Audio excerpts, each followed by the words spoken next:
충성이 다 십자가 군병들아 오직 주를 위해 일어나 이 날에 접전하고 복해가 부르리 순전한 군사들 영생을 얻으며 영광의 주와 함께 왕노 마지막으로 순전한 군사들은 전한 군사들은 영생을 얻음 영광의 주와 함께 왕노를 하리 할렐루야 우리 한 번 더 주님 앞에 큰 박수 올려드립시다 우리를 통치하시며 다스리시는 주님 주시는 승리가 우리 삶에 넘쳐납니다 할렐루야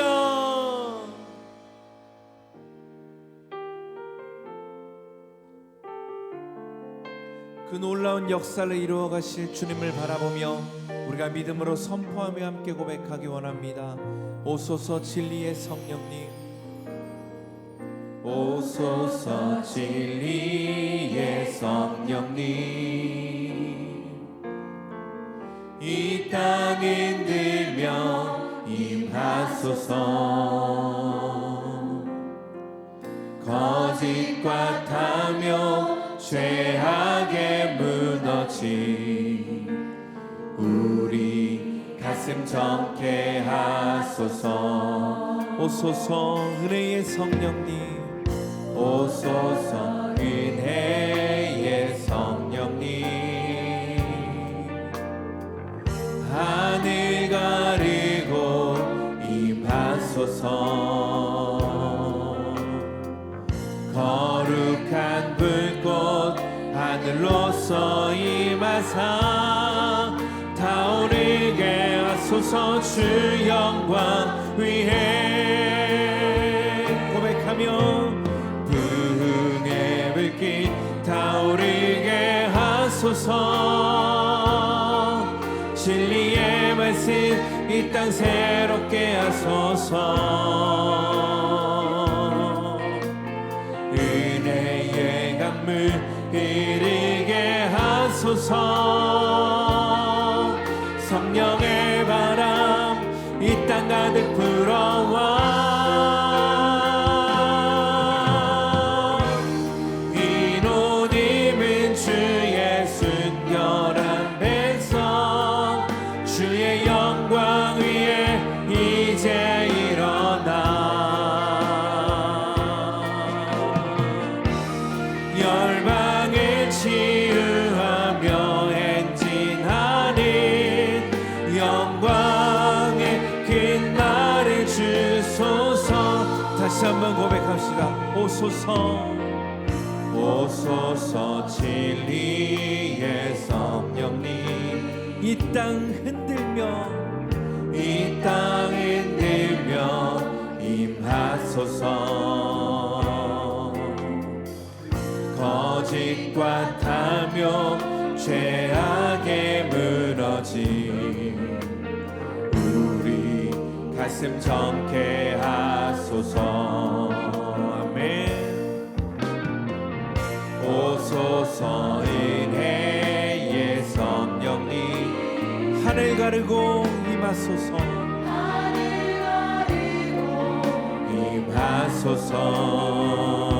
임하소서 거룩한 불꽃 하늘로서 임하사 타오르게 하소서 주 영광 위에 아멘 부흥의 불길 타오르게 하소서 진리의 말씀 이 땅 새롭게 하소서 은혜의 강물 흐르게 하소서 성령의 바람 이 땅 가득 불어와 흰 옷 입은 주의 순결한 백성 주의 영광 위에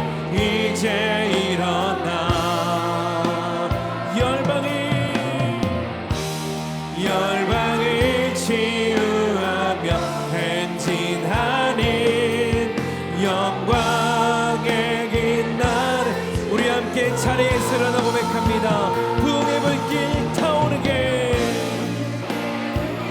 타오르게 하소서. 진리의 말씀 이 땅 새롭게 하소서. 은혜의 강물 흐르게 하소서. 성령의 이 땅 가득 불어와. 이 노님은 주의 순결한 백성, 주의 영광 위에 이제 일어나. 열방을 치유하며 행진하니 영광의 그날을 주소서.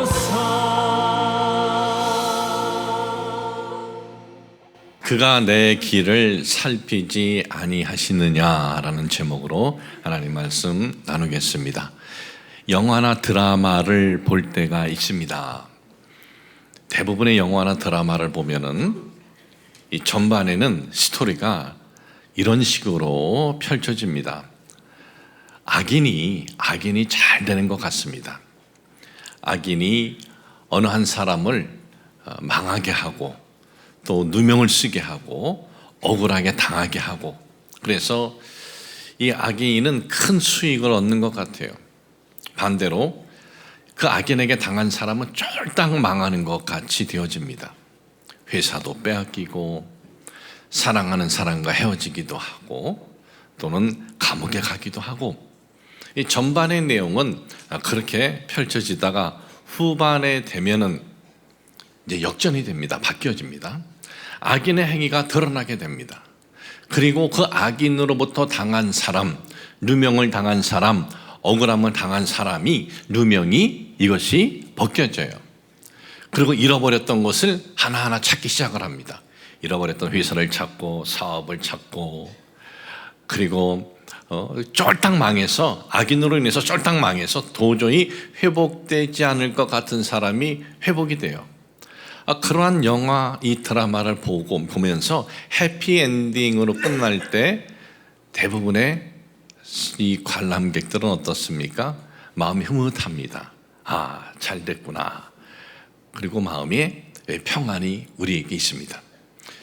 사람들 중에 영화나 드라마를 보면서 악인에게 억울함을 당하고 악인에게 빼앗기고 악인에게 많은 그 상처를 입은 사람이 망한 상태로 끝나는 그 내용을 보면서 저 사람 억울하게 잘 당했다, 잘 망했다 하면서 박수치는 사람은 없어요. 흐뭇해하는 사람이 없습니다. 악인이 계속 악한 짓을 하면서도 계속 이 악인이 아주 잘 나가고 성공하고 많은 것을 얻는 것을 보면서 야, 저 악인 정말 계속 저렇게 잘 나가는구나, 잘 되었구나 하면서 박수치는 사람은 없어요. 사람은 어느 때 박수치고 흐뭇해하느냐? 억울하게 당한 것이, 억울함이 이것이 해결되었을 때, 악한 이에게 빼앗긴 것을 다시 찾았을 때, 다시 회복되었을 때, 그런 모습을 보면서 우리는 박수쳐주고 우리는 또 마음에 우리도 기쁨과 행복이 임하게 됩니다. 선한 사람이 회복되는 것을 간절히 원하고 악인은 심판 받기를 원해요. 여러분, 이런 마음은요, 하나님을 섬기는 사람에게만 있는 것 아닙니다. 하나님을 섬기지 않는 사람도 이런 마음은 다 동일합니다. 하나님을 섬기는 사람이든 하나님을 섬기지 않은 사람이든 왜 이런 공통된 마음이 있는 겁니까? 우린 그냥 영화나 드라마의 관람객입니다. 내가 어떤 무엇을 잃어버린 것도 아니고 내가 억울하게 당한 것도 아닙니다. 내가 상처가 입은 것도 아니에요. 그런데 왜 우리는 동일하게 악인은 심판받아야 된다, 그리고 억울하게 당한 사람은 다시 회복되어야 된다, 왜 이런 마음은 공통되게 우리가 갖고 있을까요? 그것은 무엇을 우리가 이걸 통해서 무엇을 우리가 알 수 있느냐? 우리는 하나님의 형상과 모양대로 창조되었다는 것을 우리가 확인할 수 있는 거예요. 하나님은 어떤 분이십니까? 하나님은 의로운 분이세요. 하나님은 선한 분이세요. 그래서 선이 승리하고 악이 심판받는 것에 우리가 박수치는 것은 하나님께서 우리 인간에게 하나님의 영역을 주신 거예요. 우리 인간에게 영혼을 주신 거예요. 우리 인간에게 양심을 주신 거예요. 그래서 똑같은 생명이 있는 생명체라 할지라도 다른 생명체에게 없는 그런 부분이 인간에게 있는 것은, 이 인간은 하나님의 형상과 모양대로 창조가 되었다라는 것을 우리가 깨달을 수 있고 알 수 있고 확인될 수 있는 부분이다라는 거예요. 그건 의로우신 하나님의 피조물이라는 증거가 되는 거예요. 오늘은요, 해피엔딩의 스토리를 말씀을 드리려고 해요. 완전히 쫄딱 망했습니다. 쫄딱 망했다가 다시 회복이 되는 대표적인 성경에 나오는 인물 중에 한 사람 하면 욥을 말할 수가 있습니다. 욥은 다시 회복만 된 것이 아닙니다. 욥은 가지고 있었던 그 많은 재물을 다 잃었습니다. 사랑하는 아들, 딸들, 10남매를 다 잃었어요. 자기 건강을 잃어버렸어요. 그런데 참 이렇게 많은 것을, 모든 것을 다 잃은 사람이 반만 나중에 회복이 돼도 정말 축복이다라고 말할 거예요. 그런데 반만 회복된 것이 아니고 가지고 있었던 것만 회복된 것이 아니라 2배로 회복이 된 사람. 그래서 욥하면 우리는 어떻게 생각을 하느냐? 하나님으로부터 특별한 은총을 받은 사람이다. 하나님으로부터 특별한 은혜를 받은 사람이다. 그런 생각을 갖고 있고, 우리의 삶에도 참 욥과 같은 그러한 은총과 하나님의 은혜가 임하면 얼마나 좋을까 하는 그런 소원이 우리에게 있습니다. 그러면 하나님은 왜 욥이라는 이 사람에게 이런 특별한 은총을 주셨습니까? 하나님께서 욥에 대해서 언급을 할 때 이렇게 말씀을 하십니다. 욥기서 1장 8절에 보니까는 뭐라고 말씀이 기록이 되어 있느냐? 야훼께서 사탄에게 이르시되 네가 내 종 욥을 주의하여 보았느냐? 그와 같이 온전하고 정직하여 하나님을 경외하며 악에서 떠난 자는 세상에 없느니라 그랬어요. 하나님께서 이 욥에 대해서 언급을 하실 때 이 욥은 나를 다 잘 경외했어. 그리고 악에서 떠났고, 그리고 정직했어, 의로웠어, 이렇게만 말씀하고 있지, 욥이 구체적으로 어떻게 의로운 삶을 살았는지, 욥이 구체적으로 어떻게 정직한 삶을 살았는지, 욥이 구체적으로 어떻게 하나님을 섬겼는지 그런 구체적인 내용은 없어요. 하나님께서 욥에 대해서 욥은 이렇게 사회생활을 하고, 이렇게 인간관계를 하고, 이렇게 헌금 생활을 하고, 이렇게 제사를 드렸고, 이렇게 기도 생활을 했다 하면서 구체적인 내용은 하나님이 언급한 것은 없습니다. 그런데 하나님이 욥은 이렇게 했다라고 언급한 것은 없는데, 욥 스스로가 나는 이렇게 살았습니다라고 언급한 것은 있어요. 나는 이렇게 살았습니다라고 언급한 것이 욥기서 31장이에요. 욥기서 이 31장은 굉장히 중요한 내용입니다. 왜? 그가 하나님으로부터 특별한 은총을 받은 삶의 모습이기 때문에 굉장히 중요한 거예요. 그래서 저는 이 욥기서 31장의 내용을 가지고 여러분들과 은혜를 나눌 텐데, 그러면 왜 제목을 그가 내 길을 살피지 아니하시느냐 이렇게 정했느냐 하면은, 오늘 이 제목은요, 욥기서 31장 4절의 말씀이에요. 그가 내 길을 살피지 아니하시느냐, 내 걸음을 다 세지 아니하시느냐 그랬어요. 이 욥기서 31장은 욥이 고난을 만났을 때 그의 친구들이 찾아옵니다. 그의 친구들과의 대화 중에 욥의 마지막이 고백이에요. 마지막 이 고백의 내용인데, 이 고백의 내용 중에 4절을 제목으로 선택을 한 이유는 여기에 있습니다. 욥 스스로가 나는 이렇게 살았소라고 한 건데, 아니 스스로 그렇게 살았소라는 그 삶의 내용에 대해서 우리가 이거 믿을 수 있느냐? 그가 스스로 이렇게 살았다고 하는데 그 말이 진짜냐? 이게 사실이냐? 이것이 사실이고 이거 진짜고 진짜가 돼야 되는 것 아니겠습니까? 자기는 그렇게 살지도 않았는데 그렇게 살았다고 하는 사람들 왜 없겠어요? 그런데 이 4절에 있는 말씀을 보면은 욥은 뭐라고 말하고 했냐 하면은 그가 내 길을 살피지 아니하시느냐. 여기서 살피다 원어의 의미는 그냥 이렇게 살펴보다가 아니에요. 뭐를 볼 때 주목하면서 보았다라는 거예요. 주목하면서 지켜보시다. 하나님이 내 삶을 주목하고 지켜보셨다는 거예요. 그리고 내 걸음을 다 세지 아니하시냐? 여기서의 걸음은 그냥 이렇게 걸어가는 것을 보다라고 하는 것이 아니라 하나하나 다 세어보신다라는 거예요. 그러니까 나의 이 지금 삶에 대해서 내가 말을 하는데 이 삶에 대해서는 하나님께서 주목해서 다 살펴보셨고 하나님께서 걸음 하나하나 다 보셨다라고 밝히는 것은 이게 사실이 아니라면, 내가 하는 말이 거짓말이라면 나는 책임을 지겠다는 거예요. 나는 하나님으로부터 심판을 받겠다라는 거예요. 하나님의 징계를 받겠다라는 거예요. 자신의 이 고백은 그 사실이다라는 거죠. 그리고 이 욥의 고백은 또 우리가 사실인 것이 확인할 수 있는 것이 욥기서 마지막 부분에 보면 하나님께서 욥과 그의 친구들에게 잘못한 것은 지적을 하셔요. 그런데 욥에 대해서 네가 네 삶을 이렇게 살았다고 하는데 너 그거 거짓말이잖아, 그러지 않아요. 하나님 그걸 인정해 주셨다는 것을 어떻게 알 수 있습니까? 배로 그에게 복을 주셨다라는 거예요. 여러분, 우리는 욥의 삶의 내용을 확인할 수 있다는 것이 굉장히 우리에게 축복입니다. 왜?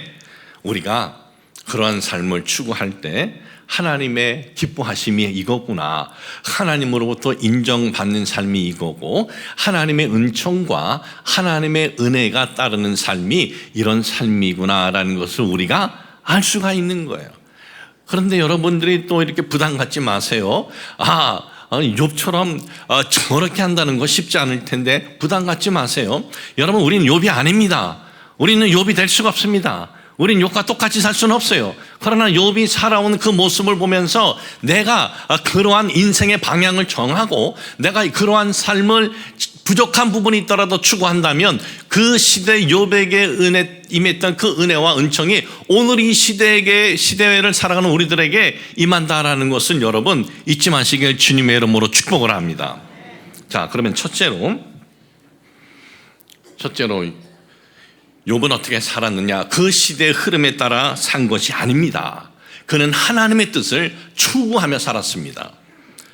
욥기서 31장 9절에서 10절에 보면 말씀이 이렇게 기록이 되어 있습니다. 만일 내 마음이 여인에게 유혹되어 이웃의 문을 엿보아 문에서 숨어 기다렸다면 내 아내가 타인의 맷돌을 돌리며 타인과 더불어 동침하기를 바라노라 그랬어요.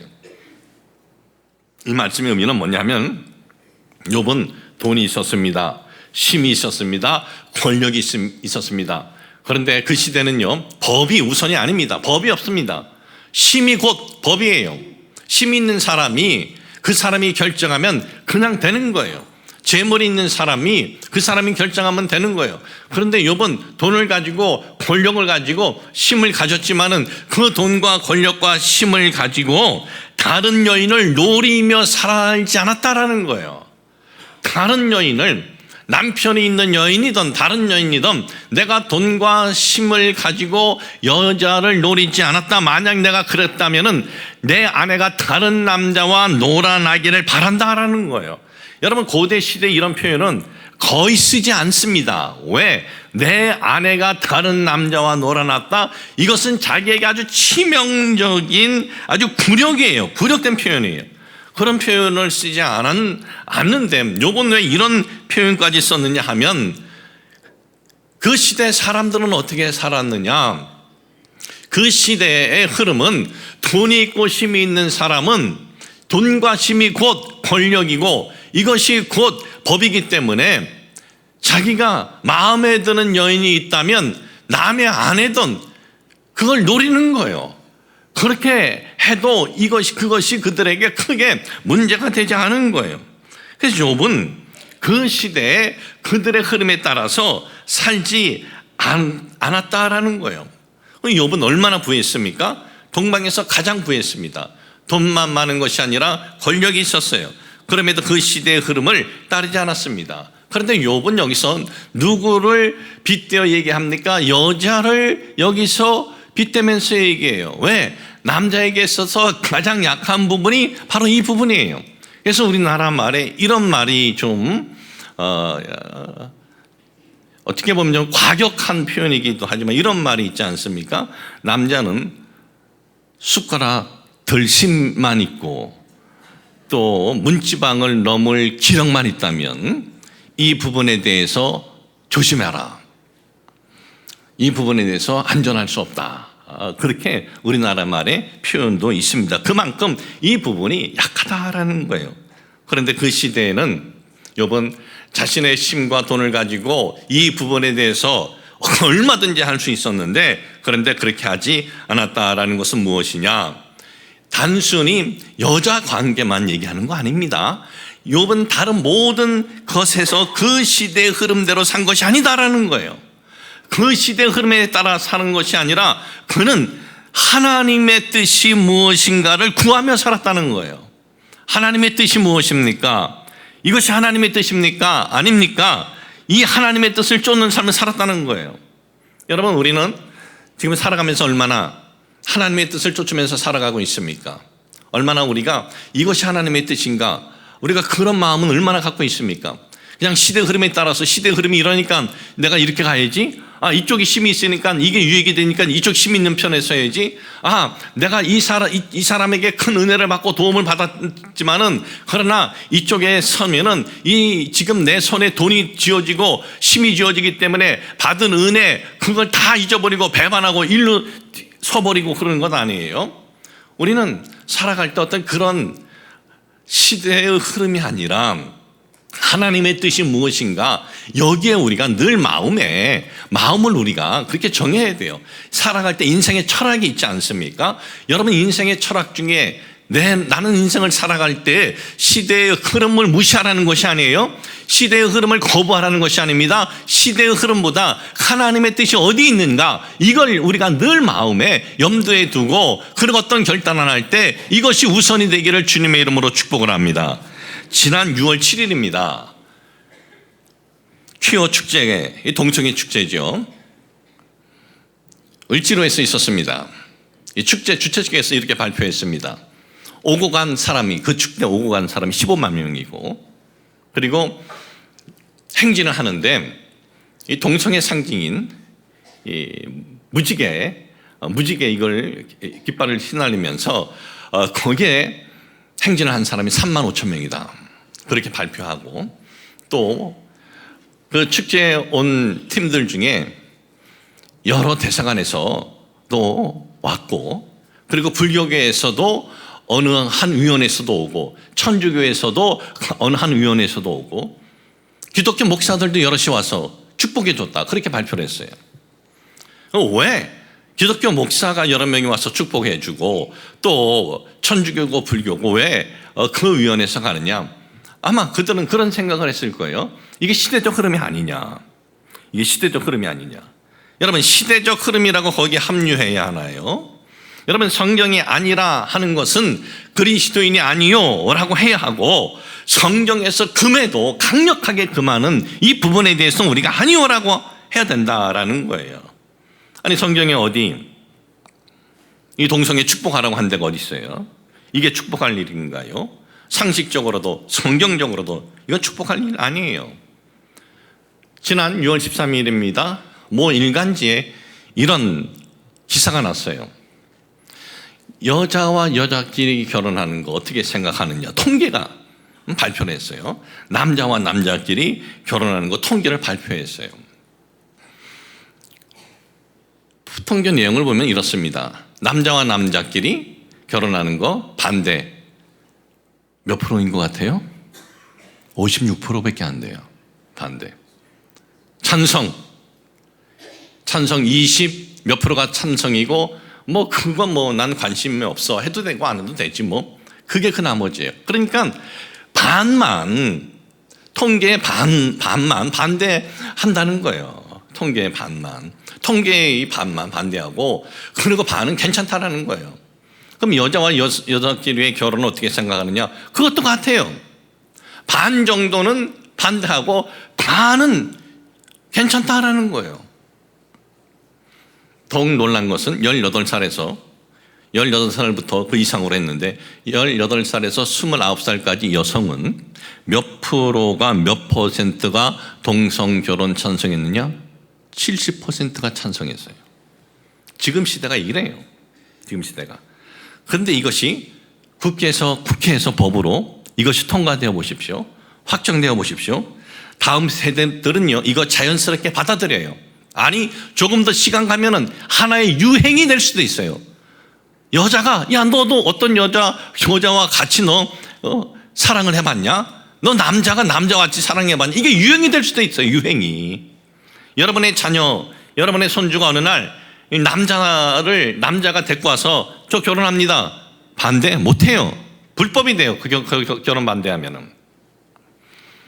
어느 날 손녀가 여러분의 딸이 여자를 데리고 왔어요. 저 결혼하렵니다. 그럴 때 반대 못해요. 이 차별금지법 안에 있는 동성애 조항이 통과되면 그땐 때는 늦습니다. 두 번 다시 이제는 못 바꿔요, 영원히. 이 부분에 대해서 우리가 심각하게 봐야 되는 것이 우리 다음 세대들 앞날에 이게 걸린 거예요, 이 부분이. 여러분, 우리는 성경에 금한 것, 시대적 흐름이라고 하더라도 성경에 금한 것은 노, 아니요 해야 돼요. 내가 노, 아니요 한 게 이게 대단한 거예요? 대단한 거 아니에요. 이게 신앙적이고 이게 특별한 거예요? 아니에요. 이거는 그리스도인으로서의 기본이에요. 기본 상식이다라는 거예요. 시대 흐름에 따라 이리 갔다 저리 갔다 하는 삶이 아니라 내가 인생을 살면서 이것이 진리고 그러시고 내 인생에 살면서 내가 이러한 큰 은혜를 준 분이 이분이라면 아무리 이쪽에서 나에게 더 좋은 걸 준다 그래도 이분을 배신하고 돌아서는 그런 인생에 살지 않겠다. 여러분, 그리스도인이라는 게 뭐예요? 그리스도인이라는 것은 성경 잘 외우고 교회 왔다 갔다 하고 그런 것도 있지만은 무엇보다 살아갈 때 우리가 도리를 지키고 또한 진리를 쫓고 그리고 상식을 가져야 돼요. 우리는 시대 흐름에 따라서 일리 갔다 저리 갔다 하는 것이 아니라 하나님의 뜻이 어디 있는가를 내가 먼저 늘 구하면서 살아가리라. 이러한 믿음을 가지시길 주님의 이름으로 축복을 합니다. 욥은 이것이 우선이었다라는 거예요. 그러니 우리 하나님이 그 모습을 보면서 정말 은혜와 은총을 허락해 주시지 않을 수가 없는 거예요. 자, 두 번째는 남종이나 여종을 무시하지 않았습니다. 욥기서 31장 13절에서 15절에 보니까 말씀이 이렇게 기록이 되어 있습니다. 만일 남종이나 여종이 나와 더불어 쟁론할 때에 내가 그의 권리를 저버렸다면 하나님이 일어나실 때 내가 어떻게 하겠느냐? 하나님이 심판하실 때 내가 무엇이라 대답하겠느냐? 나를 태 속에서 만드신 이가 그도 만들지 아니하셨느냐? 우리 뱃속에 지으신 이가 한 분이 아니시냐 그랬어요. 여러분, 집안에 있는 남종과 여종, 주인에게 있어서 가장 쉽게 무시할 수 있는 사람이 남종과 여종 아니겠습니까? 그 시대는 오늘날처럼 무슨 노동법이 있는 것도 아닙니다. 종은 뭐냐? 그냥 노예와 마찬가지예요. 종을 주인이 마음대로 죽일 수는 없습니다. 그러나 그런 일이 설상 일어났다 하더라도 이것이 크게 문제가 되지 않는 그러한 시대였어요. 그런데 여기 보면 욥은 남종이나 여종을 무시하지 않았다. 여기서 무시하지 않았다는 것은 종들이 뭘 하든지 그냥 마음대로 놔두었다라는 게 아니에요. 종은 종으로서 자기가 해야 할 일은 해야 하는 거예요. 다만 주인으로서 이유 없이 학대하고 이유 없이 핍박하고 이유 없이 무시하지 않았다라는 거예요. 여기에 보면은 만일 남종이나 여종이 나와 더불어 쟁론할 때에 그랬어요. 종과 주인은 쟁론 못합니다. 그러나 쟁론할 때라는 것은 그 남종이나 여종에 대해서 핍박하거나 무시하지 않았다라는 거예요. 욥은 부자도 보통 부자가 아닙니다. 동방에서 가장 많은 부를 갖고 있었습니다.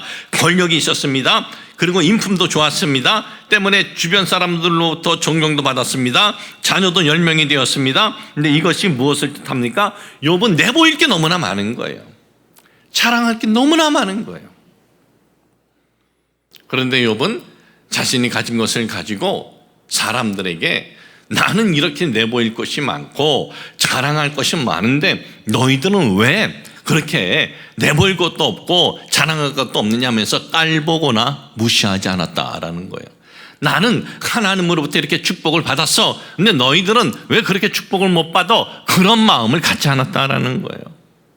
욥은 남종과 여종에게도 이렇게 했다는 것은 일반적으로 살아갈 때 모든 사람들을 무시하거나 깔보지 않았다라는 거예요. 욥은 어떻게 참 이러한 삶을 그가 살 수 있었을까요? 욥은 뭘 잊지 않았냐 하면 나는 하나님 앞에서 모든 사람과 똑같은 존재다. 이걸 잊지 않았어요. 자, 다시 한번 제가 말씀을 읽어드리겠습니다. 욥기서 31장 15절. 나를 태 속에서 지으신 이가 나를 태 속에 만드신 이가 그도 만들지 아니하셨느냐? 우리를 뱃속에서 지으신 이가 한 분이 아니시냐? 이게 뭐예요? 너나 나나 똑같다라는 거예요. 너나 나나 똑같은 하나님의 피조물이라는 거예요. 나나 너나 태어날 때 아무것도 없이 뱃속에서 알몸으로 태어났다라는 거예요. 그리고 그는 또 잊지 않았어요. 알몸으로 태어난 인생, 알몸으로 하나님한테 간다라는 것도 잊지 않은 거예요. 그래서 욥의 인생에 모든 것을 다 잃어버리는 그 고난을 만났을 때 그가 뭐라고 고백했습니까? 욥기서 1장 21절에 보니까 이르되 내가 모태에서 알몸으로 나와 싸운즉 또한 알몸이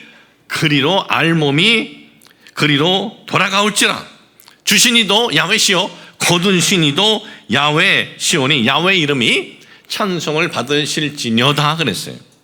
알몸으로 시작한 인생, 알몸으로 하나님께 돌아갈 인생. 내가 지금 좀 더 힘이 있다고, 가진 게 있다고, 가진 게 없고 힘이 없는 이들 내가 무시하면 되겠느냐 이거예요. 여러분, 많이 가졌던 적게 가졌던, 손에 권력이 있던 권력이 없던, 알몸으로 다 태어났고 알몸으로 하나님 앞에 돌아가야 할 피조물이다. 이것을 우리가 잊지 말아야 돼요.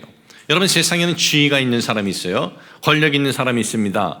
돈이 있는 사람이 있습니다. 또한 학벌이 좋은 사람이 있고 또한 특별한 이 달란트, 재능 있는 사람이 있어요. 또한 어떤 사람은 권력이 없습니다. 지위도 없습니다. 돈도 별로 없습니다. 자랑할 것이 전혀 없어요. 달란트도 없어요. 그런데 일반적으로 사람은 어떻습니까? 뭔가 손에 있는 사람을 인정해줘요. 돈이 있거나 권력이 있거나 재능이 있거나 학벌이 있거나 그런 걸 보면서 인정해줘요. 반대로 지위도 없고 돈도 없고 학벌도 없고 아무것도 없고 재능도 없고 그런 사람을 대놓고 무시하진 않아요. 오늘 이 시대는. 그러나 인정하진 않습니다. 그러나 여러분 잊지 마십시오. 내가 다른 사람에 비해서 달란트가 더 뛰어나고 다른 사람에 비해서 좀 더 많은 것을 가져도 우리는 모두 다 하나님으로부터 알몸으로 태어났고 알몸으로 가야 할 피조물이라는 거예요. 나를 뱃속에서 만드신 이가 그도 만들지 아니하셨느냐? 우리를 뱃속에서 지으신 이가 한 분 아니시냐? 이게 뭐예요? 하나님 보실 때는 다 그게 그거라는 거예요. 하나님 보실 때 다 그게 그거예요. 우리가 이것을 잊지 않을 때 어떻게 살아가겠습니까? 좀 뭐 가졌다고 약한 사람 무시하며 교만하겠어요? 무시하고 교만하게 못 살지요. 무시하고 교만하게 못 살아요. 그러면 내가 갖지 못한 사람은 어떻게 살겠어요? 이거 잊지 않으면.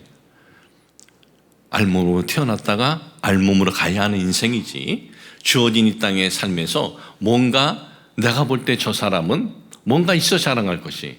근데 그게 하나님은 그 자랑할 거 있는 거 보고 하나님은 박수 쳐주는 게 아니에요. 하나님은 뭘 보고 박수 쳐줘요? 하나님의 뜻을 추구하는 사람, 이걸 박수 쳐주는 거예요.